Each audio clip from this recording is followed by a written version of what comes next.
I'm Milena, and until my 30th birthday, the most exciting part of my life was when the accounting firm I worked for decided to switch from PC to Mac. Yeah, not exactly headline stuff. But then, at a friend's birthday bash, everything changed. That night, I stood at the corner of a cramped living room, clutching a soda and feeling awkward in my too tight dress. The music was loud, way too loud for conversation, but apparently just right for him, Mark. He was a head taller than most, which was probably why he spotted me. He sauntered over with a confidence that made my heart skip. "Hey, you're Milena, right?" His voice was clear, even over the thumping bass. Yeah. And you are?" I sipped my drink, trying to look calmer than I felt. "Mark. I've seen you around. Mind if I join you?" He didn't wait for an answer, just took it as a given and stood next to me. "Not at all," I said, my voice nearly lost to the latest pop hit blaring through the speakers. "So, Milena, what brings you here tonight?" He leaned in, his tone casual, but his eyes intense. "Just here to celebrate Sarah's birthday. You know her long?" "Yeah, went to college with her. She keeps inviting me to these things." He shrugged. "Can't say no, can I?" We laughed, and it felt natural, easy. "I get it. I work with her. She's kind of hard to say no to." "An accountant, right?" she mentioned. He nodded like he knew all along. "That's right. Numbers are my game," I joked, though I usually found nothing funny about spreadsheets. "Sounds thrilling." He grinned, and I couldn't tell if he was mocking me or not. "Oh, absolutely. It's all wild parties and high stakes in the accounting world." We laughed again, and that's when I felt it, the ease of talking to someone who seemed genuinely interested in what I had to say. It was a new feeling, exciting and a bit scary. "You want to grab some air?" he suggested, tilting his head towards the backyard. I nodded, grateful to escape the noise. Outside, the cool air was a relief. "So, what's a guy like you doing in a place like this?" I asked, trying to sound smoother than I felt. "Just looking for a good time, I guess. And maybe someone cool to hang out with," he said with a smile that made his eyes crinkle at the corners. We talked about everything and nothing, movies, books we liked, how he was into graphic design but stuck at a corporate gig he didn't love. It was as if we'd known each other for years. As the night wound down, he pulled out his phone. "Can I get your number? I'd really like to see you again, Milena." I hesitated, not used to this kind of attention, but something about him felt right. "Sure," I said, punching my number into his phone. He smiled, his whole face lighting up. "Great. I'll call you. We should go out, just the two of us." "Sounds good," I managed, my stomach doing flips. I watched him go, a part of me still in disbelief that this was my life now. Maybe turning 30 wasn't so bad after all. Maybe it was just the start of something truly great. The days after Mark's call felt like a blur. Before I knew it, I was getting ready for our first date. My nerves were all over the place. It wasn't like I had much experience in this department. I chose a simple blue dress, nothing fancy, but hoped it did the trick. Mark picked me up at 7 sharp. His car was a clean, well-kept sedan, nothing flashy, but it suited him. As I got in, he flashed me a smile that could knock you sideways. "You look great, Milena." "Thanks," I mumbled, my face probably red as a tomato. "You look nice too." Dinner was at this cozy little Italian place he knew. The food smelled amazing, but my stomach was doing somersaults. We ordered pasta, him with some fancy sauce and me with plain old marinara. "So, Milena, tell me something about you that no one else knows," he said, twirling his spaghetti expertly onto his fork. I chuckled, playing with my food more than eating it. "Well, I'm pretty boring. But I guess not everyone knows I can solve a Rubik's Cube in under 1 minute." He raised his eyebrows. "Really now? That's pretty cool. You'll have to show me sometime." "Sure," I said, starting to relax a little. "What about you? Any hidden talents?" "I make a mean breakfast burrito," he boasted with a grin. "Best you'll ever have." I'll take your word for it. Maybe you can prove it sometime, I teased. The conversation flowed, and for the first time in a long time, I felt like I was exactly where I was supposed to be. The next few weeks were a whirlwind. We saw each other constantly. Mark would come over after work, where I'd meet him for lunch near his office. He introduced me to his favorite spots around town, little nooks I'd never noticed before. It was like seeing the city for the first time. Things took a serious turn when he invited me to meet his parents, Jack and Mary. They lived in a small but cozy house filled with photos and knickknacks. Mary hugged me the second we walked in. "Oh, we've heard so much about you, dear," she said, squeezing my shoulders. "Mark, she's lovely." "Thanks, Mom," Mark said, and I could tell he was pleased. We sat down to dinner, and the conversation was non-stop. "So, Milena, Mark tells us you're an accountant. That must be interesting," Jack said, passing me the potatoes. "It has its moments," I replied. "Mostly just numbers, but I like the order of it." "And how's your family?" Mary asked, genuinely interested. "They're good, thanks. My dad's a businessman, always busy, but he's been really supportive of me." It was all happening fast, sure, but it felt right. It was as if everything in my life had been leading up to this, meeting Mark, feeling like someone finally saw me for who I was, not just some plain Jane accountant. One evening, a few months into our whirlwind romance, we were walking along the riverbank. The city lights reflected off the water, and it was pretty, in a postcard kind of way. "Milena, I've been thinking," he started, stopping and facing me. "Yeah?" I asked, my heart starting to race. "I don't want to wait any longer. I know this is fast, but, will you marry me?" Just like that, my world changed. No hesitation, no doubt, just a simple yes, Mark. I'll marry you. The whirlwind didn't stop there. Soon after, I introduced Mark to my father. He took to Mark immediately, appreciating his straightforward manner and obvious affection for me. "He's a good man, Milena," Dad said, giving his approval, which meant the world to me. So, we got married. It was a modest wedding, nothing too extravagant, but it was perfect for us. I even found myself loving the way I looked in my wedding dress, something I'd never imagined. Smiling wide, I posted photos on my social media, sharing my joy with friends and family. After the wedding, life didn't slow down, it picked up pace. Mark and I barely had time to savor our newlywed bliss, before he suggested something big. "Hey, Milena, I've been thinking," he said one evening as we unpacked another box of wedding gifts in our cramped apartment. "How about we move in with my folks?" I paused, a coffee mug in hand. "Live with your parents?" He nodded, looking serious. "Yeah, they're not getting any younger, and I'd feel better if we were around to help out. Plus, it would save us some money on rent." It made sense, I guess, but moving in with the in-laws? That was sitcom territory. "Are you sure they'd want us there all the time?" "Absolutely," he assured me. "Mom's been hinting about it ever since we got engaged. Come on, it'll be good."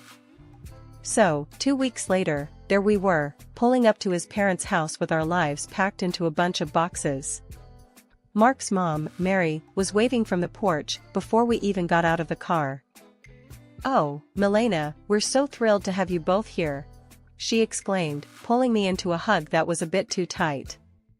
Jack, Mark's dad, clapped him on the back. "Welcome home, son. And you too, Milena." The house was cozy, stuffed with furniture that looked like it belonged in a museum of the 1970s. I tried to keep a smile on my face, but I was already missing our little apartment. Mark sensed my hesitation. "It's gonna be great, you'll see," he whispered as we carried boxes inside. The first few days were an adjustment. Mary was constantly hovering, always popping into our room to ask if we needed anything. "Just making sure you're comfortable," she'd chirp, while I tried not to cringe at the invasion of privacy. One evening, we all sat down for dinner, Mark, me, Jack, and Mary. The conversation was painfully mundane until Mark dropped another bomb. "So, the house needs some major repairs," he announced casually between bites of meatloaf. I choked on my mashed potatoes. "Repairs?" "Yeah, the roof's a mess, and the plumbing's from the dark ages," he said. Jack nodded solemnly. "We were thinking," Mark continued, avoiding my gaze, "that maybe we could all chip in for the costs?" I glanced at Mary, who was suddenly very interested in her plate. "All of us?" "Well, I just got this pay cut at work," Mark muttered, "so I'm a bit strapped at the moment." There it was. I felt a knot form in my stomach. "I'll see what I can do," I managed to say, even though I wanted to say much more. Mary perked up, tears welling in her eyes. "Oh, Milena, that would be so helpful. You're such an angel." The next few weeks were a blur of contractors and repairs. I wrote checks and smiled through gritted teeth as Mary gushed about how wonderful the house was looking. Jack slapped me on the back. "You're really part of the family now, Milena." Part of the family, sure. The part that pays for everything. One particularly grueling day, after yet another round of expensive decisions, I collapsed on our bed, exhausted. Mark came in and sat beside me. "Thanks for handling all this, Milena," he said, sounding almost sincere. "It's fine," I lied, staring at the ceiling. "Just didn't realize how much it would be." He squeezed my hand. "It'll all be worth it. This is for our future, right?" "Our future," I echoed, not quite sure whose future we were building anymore. As I lay there, listening to Mark's steady breathing, I couldn't help but wonder if moving in was the right decision. But there was no going back now. I was in this deep, and I had to see it through, whatever the cost. After the renovations, the house looked great, like something out of a magazine. Honestly, despite the financial strain, I felt a bit of pride looking around. We decided to throw a small dinner party to celebrate, just the four of us. That's when everything took an unexpected turn. We were in the middle of dinner, laughing and sharing stories, when Mary suddenly got quiet. The room felt heavy all of a sudden. She looked at Jack, then at us, and her eyes were teary. "We need to tell you both something important," she said, her voice shaky. Mark and I exchanged looks. "What's going on?" I asked, my stomach tightening. Jack took a deep breath. "The house, it's mortgaged. Heavily mortgaged. We owe $200,000, and the bank could take it away if we don't settle the debt in 2 months." My fork clattered to my plate. "What? You mean all the repairs we just paid for?" Mary started sobbing. "We were ashamed, and we thought we could manage it. But after the repairs and everything, there's just no way." I felt like I was in a bad dream. All the money, all the effort, it was for a house that wasn't even secure. "So what are you saying now?" My voice was sharper than I intended. "Well," Mark started, his eyes avoiding mine, "I was hoping, maybe, Milena, you could talk to your father." "Are you serious?" I snapped, my voice rising. "Ask my dad for $200,000? It's just, after his help, the house would be secure. For us, for our future," Mark pleaded. Mary's sobbing grew louder, making me feel like the villain in this crazy drama. "Please, Milena. It's our home. We've spent decades in this house." I was furious, but the tears and the pleading wore me down. I'll think about it," I finally muttered, feeling trapped. The next day, I called my dad, hesitantly explaining the situation. To my surprise, he agreed to help, but on one condition. "I'll give the money, Milena, but only with a formal agreement, a receipt. I want everything documented." When I relayed this to Mark, he wasn't happy. "Why does it have to be so formal? Can't he just trust us?" "It's $200,000, Mark. It's a lot of money, and he's just being cautious," I argued, feeling the divide between us grow. "He'll get his paperwork," Mark muttered, clearly annoyed. The paperwork was drawn up, and the money was transferred. Mary and Jack were relieved, constantly thanking me, but the air between Mark and me had changed. There was a coldness that wasn't there before. Just when I thought my life couldn't get any darker, tragedy struck with brutal suddenness. "Milena, it's your Aunt Judith." Her voice came through the line, shaky and choked. "Your dad, he had a heart attack. It's bad." My heart dropped to my stomach. "What? How? Is he?" "He didn't make it, honey. I'm so sorry." The phone nearly slipped from my hand. "No, that can't be right," I mumbled, numb. I hung up and turned to find Mark standing in the doorway. "What's wrong?" he asked, his voice low. "My dad, he's gone," I managed to say before everything inside me broke and I started sobbing. Mark came over and put his arm around me, but it felt like being hugged by a stranger. "I'm sorry, Milena," he said, and it sounded sincere, but I was too lost in my grief to really hear him. Exhausted from another long day of funeral planning and negotiations with the agency, I came home earlier than usual. I expected the house to be quiet, but as I inserted my key into the front door, I heard voices from the living room. It was Mark, his tone dripping with frustration and disgust, talking to his parents. "I can't do this anymore. Living with her is driving me nuts. She's just, ugh, it's too much," Mark complained. His mom, usually so sweet and understanding, replied in a stern whisper, "You have to hold on a bit longer, Mark. We need to figure out what to do with those receipts your father-in-law had. Milena has them now. The sooner I get out, the better. I'll grab those receipts and destroy them. And then I'll start all over again with that rich beauty I told you about." Mark's voice was cold, calculated. I felt a chill run down my spine. Here I was, mourning my father, while the people I lived with were plotting behind my back. They weren't the loving family I thought I married into. Instead, they saw me as nothing more than a means to an end, a way to secure their financial troubles. Rage mixed with shock, but I knew I had to keep my cool. So, I slammed the door loudly, as if I had just come in, disrupting their scheming. "Oh, Milena. You're back early. How did everything go with the funeral plans?" Mary's voice shifted instantly to one of concern, her eyes wide with feigned innocence. I forced a smile, my stomach turning. "It's all coming together. Thanks for asking." As I spoke, I could see the quick glances they shot each other, their faces a mask of fake concern. It made my skin crawl knowing their true colors, but I realized that showing my cards now wouldn't help. I needed to be smart. I needed to protect what was mine, and possibly even get some justice for their deceit. The funeral was somber, the air heavy with grief and murmured condolences. But as the ceremony wrapped up and we returned to Mark's parents' house, the true colors of the family I married into began to show. As we gathered in the living room, sipping on lukewarm coffee, Mark's demeanor shifted. His usually charming facade crumbled away, revealing something more sinister. With a cold laugh, he looked straight at me and dropped the bomb. "Milena, pack your things.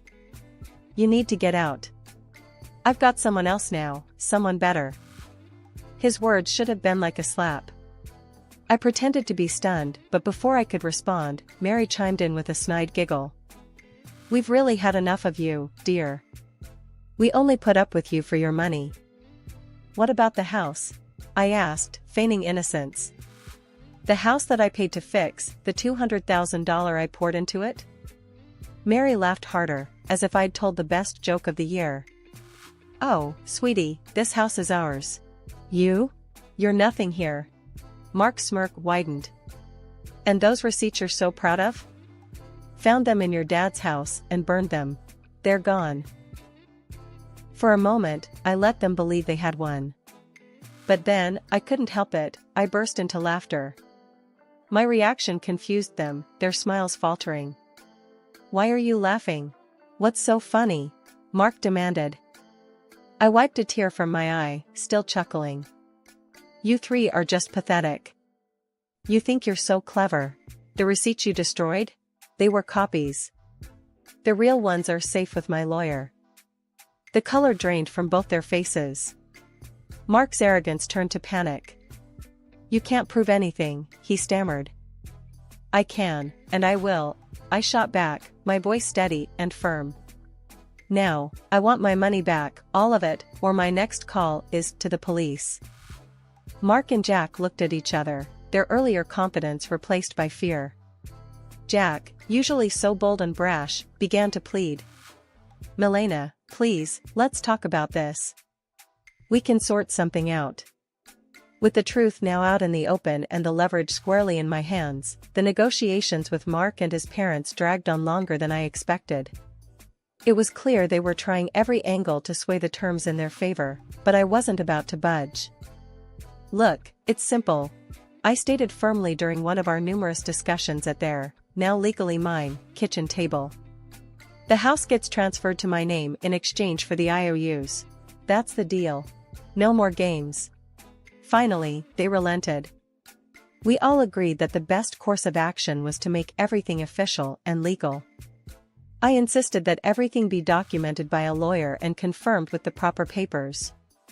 "I want no corners cut," I emphasized. At the lawyer's office, the atmosphere was tense as documents were signed and notarized. I watched closely as each signature was applied, ensuring there was no room for further deceit. Once everything was finalized, I collected the documents related to the transfer and turned to Mark's mother, who looked deflated yet somehow still carried a hint of her former haughtiness. "I'll be keeping these in a safe place," I said, holding up the papers before slipping them into a folder. "Just to ensure no one is tempted to pull any stunts." With the legalities handled, the divorce proceedings were straightforward. Mark was quiet, his earlier arrogance nowhere to be seen. When the final papers were signed, I felt a weight lift off my shoulders, a chapter closed. On the day they moved out, I stood on the porch of my now fully owned house and watched. Mark, his mom, and dad carried their belongings to a rental van, their movements slow, the mood somber. I couldn't help but feel a mix of satisfaction and sorrow. This wasn't how I imagined my marriage ending, but under the circumstances, it was the best possible outcome. After everything settled down and I began to enjoy my newfound peace, word got back to me through friends about Mark and his predicament. Apparently, the grass wasn't greener on the other side. His mistress had dumped him not long after our divorce. And his parents? They were now crammed into a tiny apartment, a stark downgrade from the comfortable house they once had. It seemed karma had caught up with them quicker than I expected.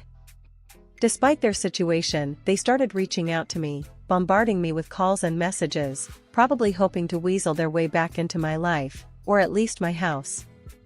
But I was done with their deceit. I blocked their numbers without a second thought and blacklisted them on all social media. It was liberating, cutting the final threads that connected us. One afternoon, as I was enjoying a quiet moment with a book in my living room, a knock came at my door. Peering through the peephole, I saw Mark standing there, a pathetic figure holding a bouquet of flowers. The audacity of it made me scoff.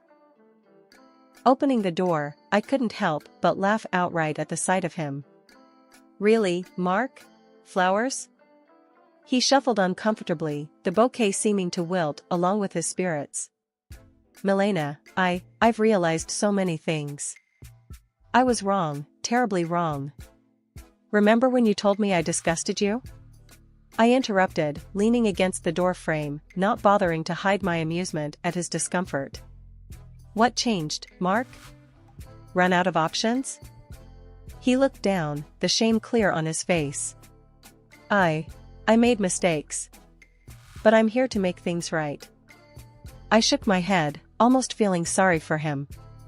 "Almost. You're not here to make things right, Mark. You're just desperate to get back to your comfortable life. But guess what? That life doesn't exist anymore. Not for you." His face fell, and he took a step back, as if my words were physical blows. "Milena, please. Save it," I cut him off sharply. "I want you to leave. Don't come back here. We're done. Forever." Mark stood there for a second longer, his hope visibly crumbling. Then, without another word, he turned and walked away, his shoulders hunched in defeat. Returning to my book, I smiled to myself. The quiet of the house wrapped around me like a comforting blanket, a stark contrast to the chaos that once reigned here. I was finally at peace, living life on my terms, and no bouquet of flowers or sweet talk could disrupt that. I was truly, finally free.